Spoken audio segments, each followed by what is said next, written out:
ومن تدبر موارد التقوى في كتاب الله عز وجل وفي سنة رسوله صلى الله عليه وسلم علم أنها سبب كل خير في الدنيا والآخرة.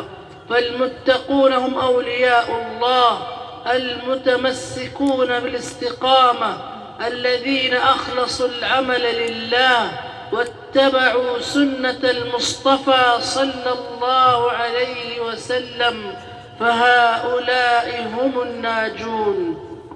মেহমান বলছেন তাকওয়া এমন একটা জিনিস যেটা আল্লাহ পাকের আনুগত্য এবং রাসূলের ইতাআত করতে সহায়ক হয়, বরং সহায়ক নয়, বরং এটাই হলো আসল যে আপনি যদি মহান আল্লাহ পাকের প্রিয় হতে চান এবং রাসূলের আনুগত্যকারী সুন্নতের মুত্তাবিন হতে চান এবং আল্লাহ পাকের যদি ওলিতে আউলিয়ার মধ্যে অন্তর্ভুক্ত হতে চান, তাহলে তাকওয়াই হলো একমাত্র পাথেয়, একমাত্র প্রেসক্রিপশন হলো তাকওয়া, আল্লাহর ভয়, যার মাধ্যমে আপনি আল্লাহ পাকের প্রিয় হতে পারেন, সেই সঙ্গে সঙ্গে রাসূলেরও প্রিয় পাত্র হতে পারেন। قال الله تعالى: بسم الله الرحمن الرحيم والعصر إن الإنسان لفي خسر إلا الذين آمنوا وعملوا الصالحات وتواصوا بالحق وتواصوا بالصبر. فأقسم الله عز وجل بالعصر الذي هو الزمان بأن الإنسان مآله إلى الخسران، واستثنى من ذلك من اتصف بأربع صفات. মেহমান পবিত্র কোরআনে করিমের ছোট্ট সূরা আসর তেলাওয়াত করেছেন এবং আসর তেলাওয়াত করে বলছেন যে মহান আল্লাহ পাক যুগের কসম খেয়েছেন, যুগের কসম খেয়ে বলছেন যে সমগ্র পৃথিবীর মানুষ ক্ষতির মধ্যে আছে, গোটা বিশ্বের মানুষ বড়ই ক্ষতির মধ্যে আছে। যুগের কসম খেয়ে মহান আল্লাহ পাক বলছেন তবে চারটে গুণ যার মধ্যে আছে তারা ক্ষতির মধ্যে নাই। الصفة الأولى الذين آمنوا فهم آمنوا بالله عز وجل إيمانا صادقا جازما بأن الله حق فاعلم أنه لا إله إلا هو. والإيمان بالله يستلزم الإيمان بجميع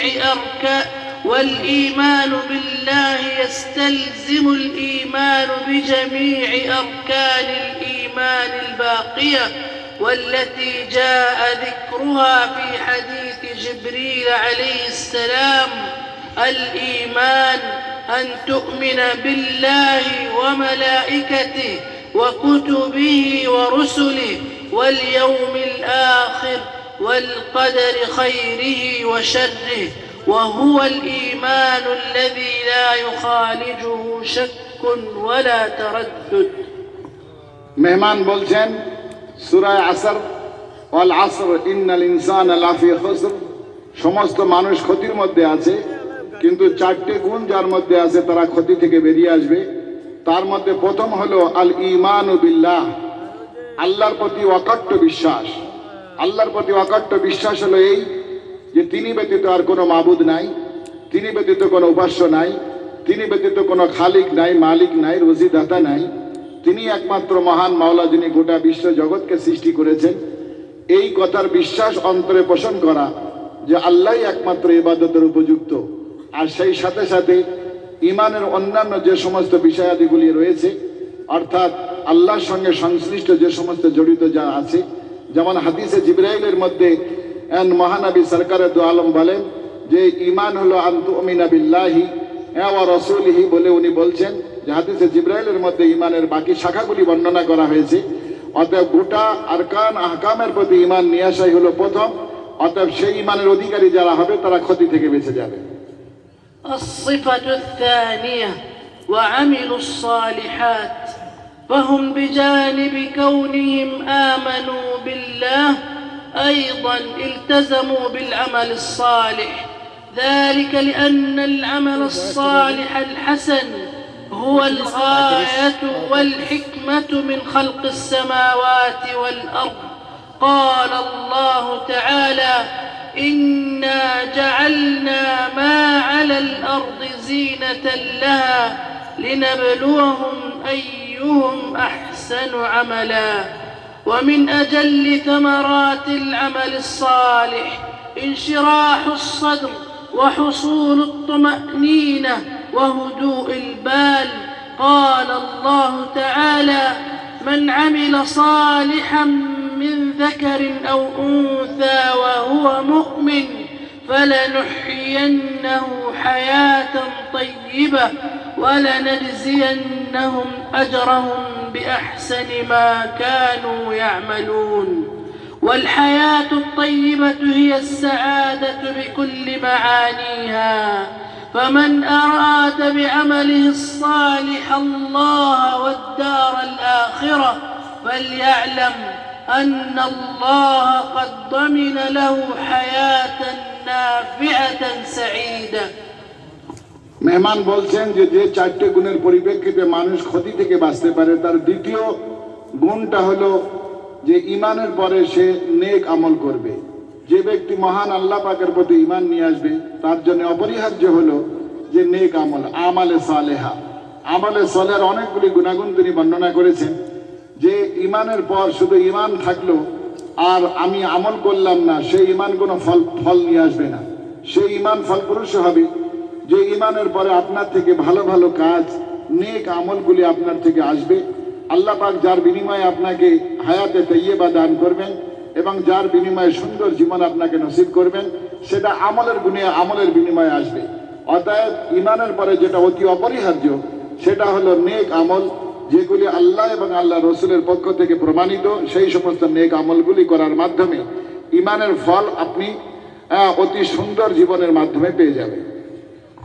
الصفة الثالثة وتواصوا بالحق وهو شرع الله فهم لم يقتصروا في نفع أنفسهم فقط بل نفعوا غيرهم.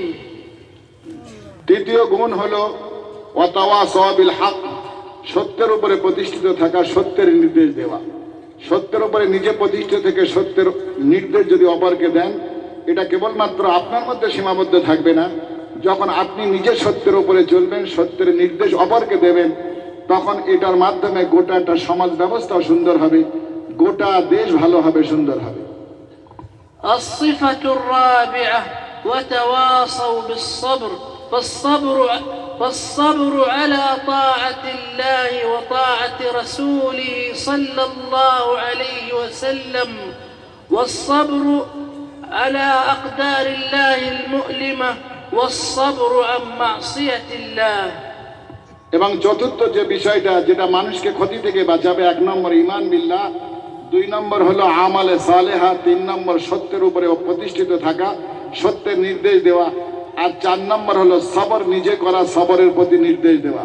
সবর হলো কি? সবর হলো সেই জিনিস যার মাধ্যমে মহান আল্লাহ পাকের ইতাআত, আনুগত্য এবং রসুলের তাবেদারি করা যেটার পক্ষে সহজ হয়, তাকে বলে সবর। তাছাড়া বালা মুসিবত, বিভিন্ন রকমের পরীক্ষা থেকেও নিজেকে ধৈর্য ধারণ করার নামও সবর। وهذه الصفات الأربع تتجلى معالمها في المعاملة الحسنة والأخلاق الفاضلة، وهي من أهم الركائز التي يستند عليها أفراد المجتمع في إقامة علاقاتهم الاجتماعية. এই 4টে গুণ যদি আমরা অর্জন করতে পারি তাহলে আমরা মানুষ বা মানুষের বিভিন্ন ক্ষতি থেকে আমরা রক্ষা পাবো, ইহজগতে এবং পরজগতে। আমাদের সামাজিক জীবনে, আমাদের ব্যবহারিক জীবনে, আমাদের সাংসারিক জীবনেও এই 4টে গুণের অধিকারী হলে আমরা অবশ্যই তা থেকে শান্তি পাবো। নইলে এই 4টে সিফাত ছাড়া, 4টে গুণ ছাড়া মানুষ কখনোই কোনো দিক থেকে শান্তি পাবে না, না তার পারিবারিক জীবন, না তার সামাজিক জীবন, না তার ইজতিমাই জীবন, না তার রাষ্ট্রীয় জীবন। অতএব এই 4টে গুণেরই অধিকারী কেবলমাত্র সে শান্তি পেতে পারে। فالدين المعاملة. قال الله تعالى: وقولوا للناس حسنا. فالمعاملة بالود والتراحم وبالتعاطف والتعاون والقول الحسن يرتقي المجتمع ويسود الأخلاق بين كافة أفراده على اختلافهم واختلاف لغاتهم وأجناسهم وأعراقهم وألوانهم وأديانهم. যদি আপনি একটা সুন্দর পারিবারিক জীবন চান, সাংসারিক জীবন চান, যদি আপনি সামাজিক জীবন চান বা রাষ্ট্রীয় জীবন চান, তাহলে আপনাকে মানুষের সঙ্গে ব্যবহার, আচার আচরণ, ওঠা বসা সমস্ত সব কিছু হতে হবে সুন্দর। এমনকি মানুষের সঙ্গে যখন কথা বলবেন তা কথাটাও হতে হবে অতি সুন্দর। মানুষের সঙ্গে ব্যবহার হবে সুন্দর, মানুষের সঙ্গে ওঠা বসা হবে সুন্দর। যদি আপনার সমস্ত আচার আচরণ, ওঠা বসা ব্যবহার যদি সুন্দর হয়, তাহলে একটা পারিবারিক জীবন সুন্দর হবে, সামাজিক জীবন সুন্দর হবে, রাষ্ট্রীয় জীবন সুন্দর হবে। কিন্তু আমি যদি নিজের ব্যবহার যদি সুন্দর না হয়, তাহলে সবকিছু অসুন্দর হবে। এই জন্যে নিজেকে এই সমস্ত আখলাক, এই সমস্ত চরিত্র, এই সমস্ত উত্তম আদর্শের অধিকারী হওয়া একান্তই বাঞ্ছনীয়। وختاما أتوجه بالشكر الجزيل والثناء العاطر إلى كل القائمين على هذا البرنامج الرائع. شكرا لكم على حسن الضيافة وعلى كرم الاستقبال. أسأل الله عز وجل أن يبارك في الجهود وأن يوفقكم لما فيه الخير والصلاح. وصلى الله وسلم على نبينا محمد وعلى آله وصحبه أجمعين والحمد لله رب العالمين. সর্বশেষ মেহমান আপনাদের সকলকে মোবারকবাদ জানান। বিশেষ করে আজকে এত বড় বিশাল প্রোগ্রামের যারা আয়োজন করেছেন তাদের প্রতি তিনি কৃতজ্ঞতা প্রকাশ করছেন, তাদেরকে শুকরিয়া জ্ঞাপন করছেন। এত মানুষ বিভিন্ন প্রান্ত থেকে কষ্ট সহ্য করে এসেছেন, অনেকে দাঁড়িয়েও আছেন, তার জন্য তিনি সকলের কাছে কৃতজ্ঞ প্রকাশ করছেন। বিশেষ করে আপনাদের মেহমানদারি এবং আপনাদের আতিথেয়তা এবং অন্যান্য আচার আচরণ ব্যবহারে তিনি মুগ্ধ হয়েছেন এবং তিনি আল্লাহ পাকের কাছে সকলের জন্য দোয়া করেন। বিশেষ করে এত বড় একটা মাহফিল যারা আয়োজন করেছেন তাদেরকে তিনি কৃতজ্ঞতা প্রকাশ করে তাদের জন্য অন্তর থেকে দোয়া চাইছেন। সর্বশেষ সকলের জন্য কল্যাণ এবং সকলের জন্য দোয়া প্রার্থনা করে তিনি তার বক্তব্য শেষ করলেন। كما أنني لا أنسى أن أتوجه بالشكر الجزيل إلى هذه الجموع الغفيرة التي حضرت وضحت وقدمت الغالي والنفيس فجزاهم الله كل خير. অবশেষে বলছেন যে আমার বাদ পড়ে গেল, যারা এখানে বিভিন্ন প্রান্ত থেকে উপস্থিত হয়েছেন আমি তাদেরকেও শুকরিয়া আদায় করি। অতি কষ্ট সহ্য করে তারা এখানে এসেছেন, শেষ পর্যন্ত ধৈর্য সহকারে থাকুন। আপনাদের জন্য তিনি বড় বড় কৃতজ্ঞ প্রকাশ করছেন যে আমি সেই কৃতজ্ঞতা শেষ করতে পারছি না। সকলকে ধন্যবাদ জানাই। والسلام عليكم ورحمة الله وبركاته. সকলকে সালামের মাধ্যমে আপনারা সবাই জবাব দিন, ওয়া আলাইকুম আসসালাম ওয়া রাহমাতুল্লাহি ওয়া বারাকাতুহু।